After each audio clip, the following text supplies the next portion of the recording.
बरं, सिम्पथीवरून आठवलं किंवा असं वाटतंय, त्या रिक्षावर पण मला फार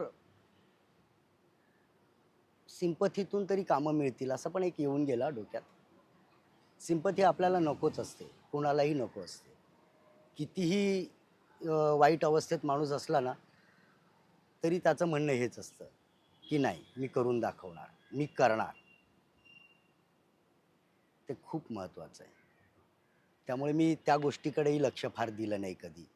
कारण नटाला सुरुवातीला हेही आपल्याला नेहमीच शिकवलं जातं, की कुणी तुम्हाला चांगलं म्हटलं तर झाडावर चढू नका आणि कुणी वाईट म्हटलं तर खचून जाऊ नका. कदाचित त्याचाच अर्थ हा रिक्षा आहे. शाळेमध्ये असताना एक धडा होता, एक झुंज वाऱ्याशी. त्यामध्ये ना सैनिकांवर होता तो आपल्या बॉर्डरवरच्या. ते स्वतःबद्दल कधीच बोलत नव्हते. ते युद्ध जिंकून आले होते, पण दुसऱ्याने कसं शौर्य दाखवलं ह्याबद्दलच बोलत होते. त्यामुळे साला ना मला असं व्हायचं, की स्वतःबद्दल बोललं, की नाही यार स्वतःबद्दल नाही बोलायचं. स्वतःची काय आत्मस्तुती करायची? ते आपल्याला धड्यात शिकवलं गेलं होतं ना तेव्हा. आत्मस्तुती करू नये. तो माणूस वाईट, तो चांगला नाही. बरं, मग मी ॲक्टिंग करायला लागल्यावर कळलं, की अरे माती विकायची असेल तर बोलावं लागतं. तर ती माती पण विकली जाते. मग साला मी माझी जरा गडबड व्हायला लागली, की स्वतःबद्दल बोलावं की स्वतःबद्दल बोलू नये? या गोष्टींमध्ये मी अडकलो. बरं, माझेही खूप सारे मित्रमंडळी आहेत जे कामं मिळवत होते. मग त्यातले बरेच जण रायटर्स आहेत, डिरेक्टर्स आहेत, प्रोड्युसर्स आहेत, ॲक्टर्स आहेत. मग मी त्यांच्यामध्ये राहून पण कधी स्वतःबद्दल बोललो, तर ते मला ऐकवायचे, "ए, त्या ह्याला स्वतःबद्दल किती बोलतोस रे? किती बोलतो रे हा? हा जाम बोलतो रे हा." अच्छा, म्हणजे मग परत एकदा स्वतःबद्दल नाही बोलायचं. मग माती तर विकायची आहे. मग जास्तच बोलतो हा. पण असे खूप मित्र आहेत आणि बऱ्याचदा आपल्याला असंही वाटतं, की आपण ह्यांच्यामध्ये आगाऊ चालतो का? का आपण ह्यांच्यामध्ये खूपच अतिनम्रपणा दाखवतो का? मग मला कामं कशी मिळणार? मग मी कसा वागू? मित्र कामं देतात की नाही देत? तर मला ना काही जणांनी असेही प्रश्न विचारले, की "चांदणे, तुझे खूप मित्र आहेत रे या लाईनमध्ये. मग ते तुला का नाही काम देत?" पण ना ह्याचं गणित मला खरंच आजही सापडलेलं नाहीये. कारण मी आजही जो आहे, जसा आहे तसाच मी माझ्या मित्रमंडळींशी वागत असतो. तसाच मी माझ्या घरात वागत असतो. कुठेही, अगदी रिक्षात पण. तर हे काम मिळवण्याचं नेमकं काय गणित आहे? म्हणजे माझा मित्र डिरेक्टर आहे. त्याने मला नाही घेतलं. का घेतलं नसावं? तर मी माझेच तर्क-वितर्क लावत बसतो, त्याला माझा दुश्मन करून ठेवतो. प्रोड्युसर माझा मित्र आहे, तो मला नाही घेत. त्याला पण मी माझा शत्रू बनवून ठेवतो. हे माझ्या मनातले खेळ चालू असतात. मला वाटतं त्यांच्याही डोक्यात काहीतरी कल्पना असतील, की हा ह्या कॅरेक्टरला बसतो, हा या कॅरेक्टरला नाही बसत. मग आता पुढचा मुद्दा येतो, की मग मला मित्र पण घेतात किंवा नाही घेत. अनोळखी घेतात किंवा नाही घेत. मग काय? सोपं उत्तर आहे, मलाच माझ्यासाठी काहीतरी करावं लागणार आहे.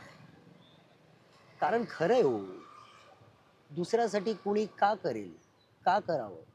असं ते जे आहे, तेच ते आहे. मलाच माझ्यासाठी उभं राहावं लागतं. मलाच माझ्यासाठी बरं, याची उदाहरणं आहेत हां. उदाहरणं आहेत. नावं घेऊ का? मेहमूद असतील, दादा कोंडके असतील, चार्ली चॅप्लिन असतील आणि काय? अशा टाईपची बरीच नावं तुम्ही घ्या, जे स्वतः प्रोड्युसर, रायटर, डिरेक्टर, म्युझिशियन्स आहेत, ॲक्टर्स आहेत. मग त्यांना जर स्वतःसाठी करावं लागतंय, तर आपल्यालाही स्ट्रगल स्वतःसाठीच करावं लागणार आहे.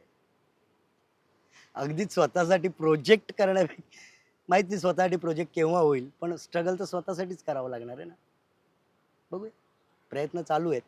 बरं, स्ट्रगलर्सला किंवा ॲक्टर्सना इंडस्ट्रीत बऱ्याचदा असं वाटतं, म्हणजे मला पण वाटतं, कामं मिळत नाहीयेत, कामं देत नाहीयेत. तर हा प्रॉब्लेम कदाचित ना कास्टिंग डिरेक्टर्स आल्यामुळे असावा. हं, कास्टिंग डायरेक्टरच्या पोटावर पाय नाही देत आहे. मी डिरेक्टर झालो तर मीही अपॉइंट करेन, काळजी करू नका. तर गोष्ट अशी आहे की कास्टिंग डिरेक्टर जेव्हा कास्ट करतो तेव्हा त्याला डिरेक्टरने काही पॉईंट्स दिलेले असतात. मला ह्या वयातला माणूस पाहिजे, मला ह्या वयोगटाचा हवा आहे, असा दिसणारा हवा आहे, अशा उंचीचा हवा आहे, अशा जाडीचा हवा आहे. हे क्रायटेरिया असतात. अभिनय जे नाटकामध्ये शिकवलं जातं की तू काम कर, तुला उत्तम काम मिळेल, ते काम, त्या कामाचा क्रायटेरिया मिळतो की नाही मिळतो त्याला माहीत नाही. कारण हा संवाद डिरेक्टर आणि कास्टिंगवाल्यामधला असतो. त्यामुळे तो मला माहीत नाही आणि तो माहीत नाही कदाचित तोच मिसिंग असावा. कारण जेव्हा कास्टिंग डिरेक्टर मी जेव्हा जातो ऑडिशनला किंवा मला घरी पाठवतात ऑडिशनसाठी, तेव्हा त्यावर एज ग्रुप दिलेला असतो.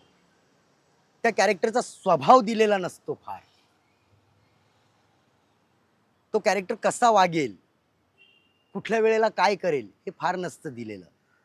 त्याचा एखादा पॉइंट दिलेला असतो की तो असा आहे, तो रागिष्ट आहे, तो फार नरम आहे, तो फार मायाळू आहे, एवढंच नसतं.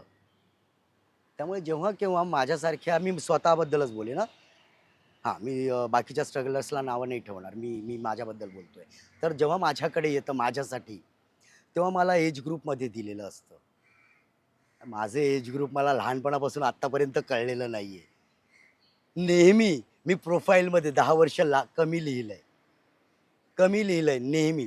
सुरुवातीला जेव्हा मी 25 ते 30 चा होतो, तेव्हापर्यंत मी करेक्ट लिहिलंय. त्यानंतर 30+ शब्द वापरत गेलोय. किती वर्ष माहीत नाही. म्हणजे माझ्या अगदी ग्रुपमधले मित्रमंडळी मला आजही चिडवतात, की "साल्या तुझं वय काय आणि तू सांगतोस काय? तुझं वय आम्हाला माहिती आहे रे." पण नाही पकडता येत कास्टिंग डिरेक्टर्सला. तो मला 30 वर्षाचं कॅरेक्टर पाठवतो. मी ते करून पाठवतो त्याला ऑडिशन. मग तो म्हणतो, की "नहीं आप बड़े लग रहे हो." मग तो मला 50-60 वर्षाचं पाठवतो. मी तेही त्याला बनवून पाठवतो. "नहीं आप छोटे लग रहे हो." हीच कामं जेव्हा डिरेक्टर डायरेक्टली त्या नटाकडे बघून सांगतो, तेव्हा त्याला हवं असलेलं वय तो शोधून काढतो. तो त्याला हवा असलेला लूक शोधून काढतो.